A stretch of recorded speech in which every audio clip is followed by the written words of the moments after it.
So I hope you're liking the new video format. I'm actually really excited about it. It's really kind of getting my excitement, my interest going. So today what we're going to cover is two things. We're going to cover birthday attacks, something I was covering today through the CompTIA Security Plus book, and I really did a lot of research, so I knew it inside and out. And we're going to cover what's in the news, what's going on in the cybersecurity world, and some things that you need to know about. So let's get to it.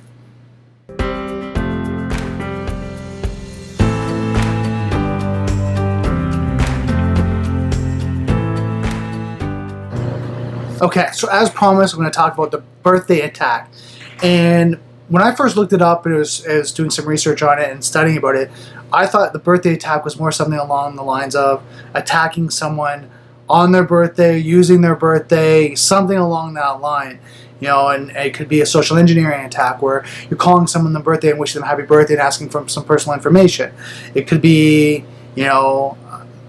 a phishing attack where you're asking for information through email, right? And you're sending them an email, wishing them happy birthday, and asking them what they're doing, what they did on their special day, or whatever.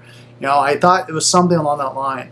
And as I started to study and started to read, I realized the birthday paradox is what they're referring to. And what that paradox basically means is that there's a theory that if you put 23 people in one room, out of those 23 people, 2 people will have the same date of birth. Now, not the month, not the year, but the actual physical date. So if it's the 24th of April, if I walk into a room of 23 people and I say my birthday is January 24th, 1908, just use that as an example. I walk in a room with my cane and a lot of assistants. And then I go in there, and all of a sudden everyone goes, "Hey, when's everyone's birthday? What day is it?" Someone else is going to have the same date of birth, the 24th, and say Jane Doe has hers on June 24th, 1968. So we'll have the same number.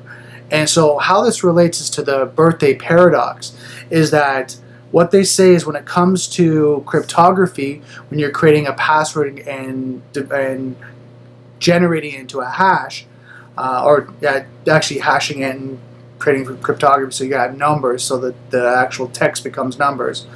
What happens is, depending on the length of cryptography, how many characters you have or how many numbers, there's a potential of the birthday paradox that 2 people could have the same number but a different password. So the password could be PASSWORD. I could have a password of success, and then what happens is I go in, I use some site to use cryptography and create a hash of it, and then my numbers are, say for example, 1 2 3 4 5. Well, say John does the same thing, but his password is success.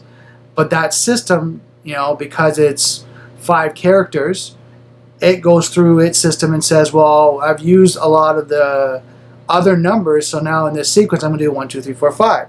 So now hackers, what can find out is if they see 1 2 3 4 5, it can either mean success or it can mean password. So they can get in for either password. So that's the birthday attack, is attacking systems that do this. So hopefully that explains it well. I'm going to put a resource in as well as a link to some information, so to help both of us understand it a lot better.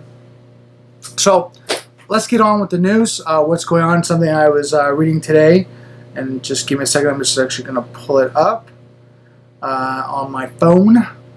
So what I was reading is through Dark Reading. So it's darkreading.com. I'll put the link and all the information in the comments in the description below so that you can reference it. And what's coming up is a new spam campaign literally doubles down on ransomware. So any upgrade spam campaign alternates Locky and FakeGlobe ransomware, forcing victims to pay twice or lose their data. So as we can see, ransomware is still ongoing, and it's crazy. Like they're making people pay more if they get compromised. And this, my advice, something I'm learning through this, and something I think you should take at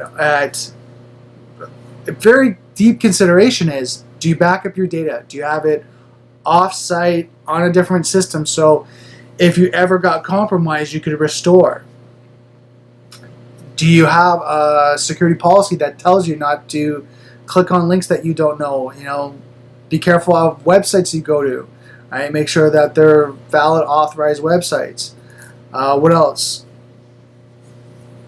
If someone, a friend, whatever, sends you a link that you're not familiar with, you know, where does this link go? And I'm going to put that in the description again. If you can click on that URL, where does this link go?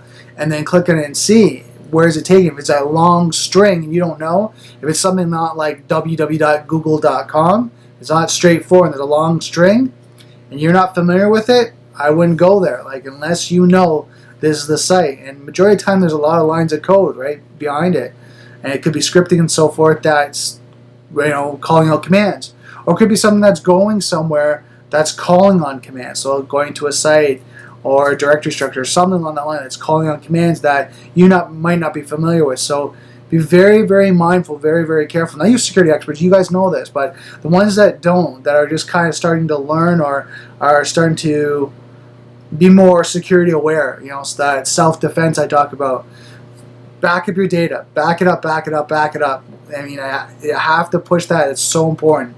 And, you know, whatever you can do off-site. So if it's, you know, because now ransomware is getting very intelligent, that it can crawl through your directory structure. It can crawl through attached drives. Like, it can do all that and encrypt all those devices. So you might think, oh, Brandon, you know what, I have a USB hard drive connected and I'm fine.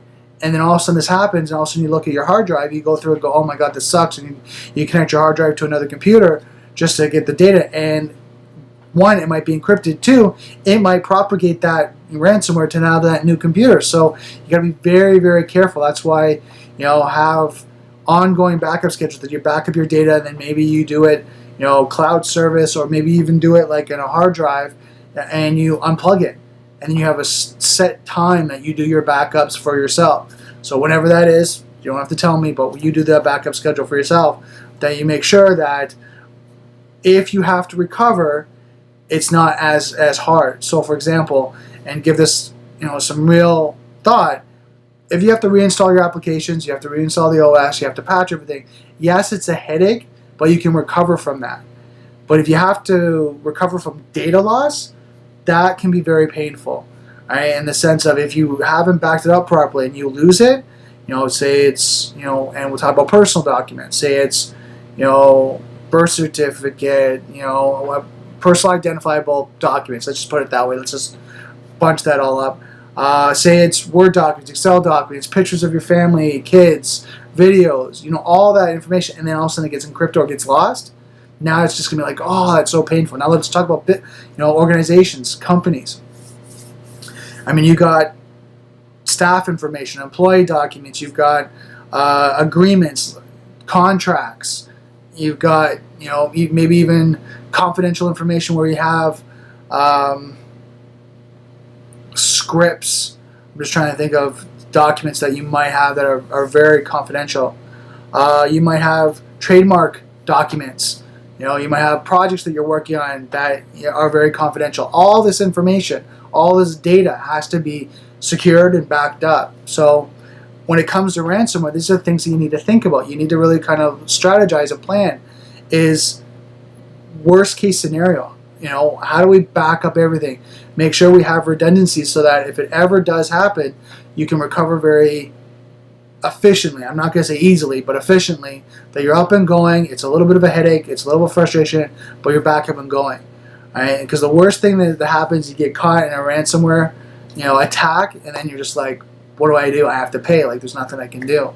Right? And what happens is, from when I study and research, if you pay once, you get put on a list that you're more likely to pay, and you're going to get attacked more.